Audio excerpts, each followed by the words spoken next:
There are not many stash plays at the running back position right now on the waiver wire. It's bone dry because there's not much action at the running back position. There are not many under the radar guys who have pure upside that if they see more touches, they could go off, earn a bigger workload, or get you that lottery ticket boom that you're looking for from some of these cheaper assets. And you just won a lottery ticket on the back of your roster that you want to hold for a few weeks, see through on some matchups and see what happens. But an old faithful is back. Coming back from an injury, it's Keaton Mitchell. He's practicing in full. Looks like he's going to be back soon. Should be this week, if not next. And now it's time to get him back off waivers or look at him more on your depth chart if you had him stashed this whole time, because there's some good things in his profile. But today, we're going to be looking at whether or not you should be still stashing him in fantasy football. We're also going to be talking about whether or not you need him for Dynasty fantasy football. But what you need to do right now is click that subscribe button. Tap it with your finger on your phone. Click it with your mouse on your computer. Get the job done. We're doing deep dives on this waiver wire every day. We're helping you set your lineups. We're helping you get your trades done. We talk football all year long, from the draft to Dynasty rookie drafts, Dynasty in general, high school recruiting, Devy fantasy football, and everything else. Click that button. Stop missing out. But let's take a look at Keaton Mitchell again. But here we go. Top story here.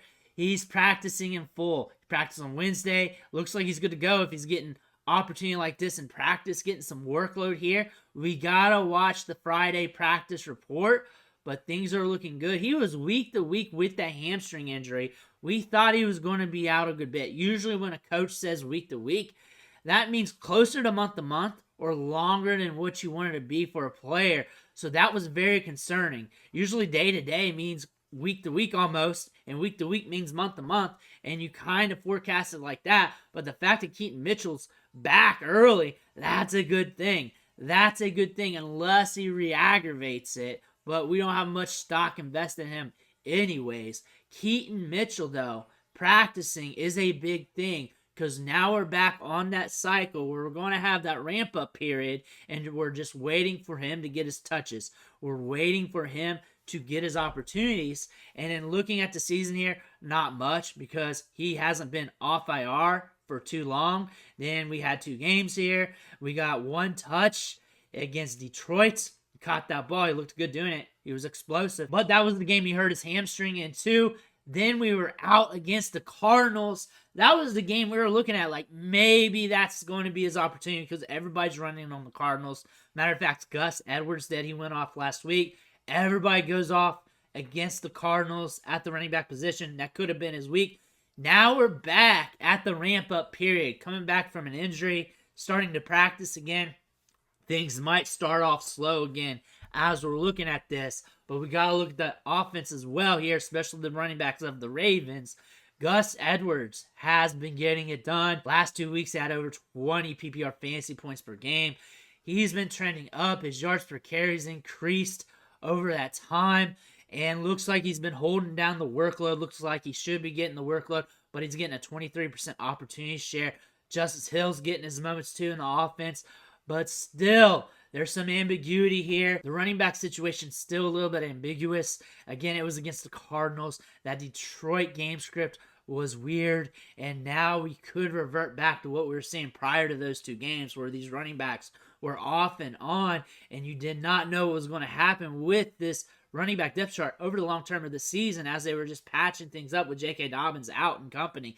That being said, Keaton Mitchell back into the fold could be a huge look for the Ravens, but he's got to ramp up. He's got to get better from the hamstring now. He's been out for a bit. We're going to see him get slowly acclimated. How long that's going to be, you're probably going to have to give him a week, 2 weeks, 3 weeks or so. See whether or not how he's going to fit in his offense. But his time will be coming sometime down the line. And then looking at Gus Edwards here, has been productive the last 2 games he's played in. However, prior to that, 6 fantasy points. 4, 6, 5, 12 in week 2, 5 in week 1. So we revert back to that. which is likely because they like to share the workload in this offense. This is a team that's volatile with its touch distribution. We've seen that with the wide receivers. We've seen this with the running backs over time, especially with Lamar Jackson, because he can take it and run with it. He'll sling it deep one game, then the next game he's going short. There's a lot of volatility in this offense, but again, Gus Edwards, good enough to get the job done. He's not a jabroni, just a little bit of a jabroni. Good enough to get it done between the tackles. Good enough to hold down the fort for the Ravens. But they're going to want a little bit more. And now we got to look at Keaton Mitchell again. He was very productive at the collegiate level, the G5 level at East Carolina. Back-to-back 1,000-yard seasons, 1,400 yards his final year there. 14 touchdowns, also catching the ball out of the backfield. Yards after contact per attempt, getting it done with 3.29 yards after contact per attempt on his career, creating missed tackles. Yards after the catch, he's there because he's got elite speed. 13.7 in his sophomore season. Tremendous. High-end, elite. 9.4, pretty good as well for a running back. 10.9 on his career. That's what you expect from a guy that runs in the 4.3s. Keaton Mitchell fell in the draft. He went undrafted. The thing about this running back class, one of the deepest running back classes that we've seen, and the economics of the running back landscape said, hey, we got a large supply of running backs coming in this draft. We have some question marks with some of them. A lot of these running backs fell later in the draft than what they normally would have in drafts from previous years. And then we had this pool in day 3 of running backs where you can just pick up good running backs for the back end of your NFL roster and just have them as stashes. And then some of these guys leaked in as UDFAs, who guys probably would have been drafted 5th, 6th, 7th round. Keaton Mitchell fit that portfolio there, but still went undrafted. Then in training camp and minicamp, looked good, very explosive. In preseason, had some good runs, showed a lot of pop off the step, signed to a 3-year deal with the Ravens. They talked him up a lot. They like him. And now he's back in the fold here going into week 9. A UDFA player who went to IR, then had a second injury. He's still on the 53. He's still on the team. That is a huge win for a UDFA. They're letting you know they like this guy. They like this running back. And this is why we really like him. 4.3 speed. Cheap Devin Achane speed right here. Cheap. Good burst score. Electric. Can catch the ball in the backfield. This pairs well with Lamar Jackson. You could really see in this work if he starts getting opportunities. And we just have to look good when we're on the field. That one touch against the Detroit Lions didn't look bad. He showed that speed. He showed that burst. 9-yard gain off that catch. But still, we get a couple more of those. You're going to have something there where people are going to be like, this guy's looking pretty good. But we look at the schedule. We have some up and down matchups here. But again, we're looking for touches. We're looking for opportunities. We're looking for a guy who can get a part of the workload. He could even be the RB2 of this team and be productive just with how explosive he is and how he can catch the ball in the backfield, how he is in space. He is a home run threat, and he's a guy with tremendous upside, and you're just chasing that upside. Dynasty value here, it has not plummeted with him being hurt with that hamstring over the last few weeks. It's held steady. It's held strong. Another thing I want to mention, whenever I talk about Keaton Mitchell, people listen. People have a lot of questions about him. There's a market for him. That being said, if you got him stashed in Dynasty and he does anything, that value is going to jump up higher than the normal running back prospect in his range of outcomes for a UDFA player with some upside.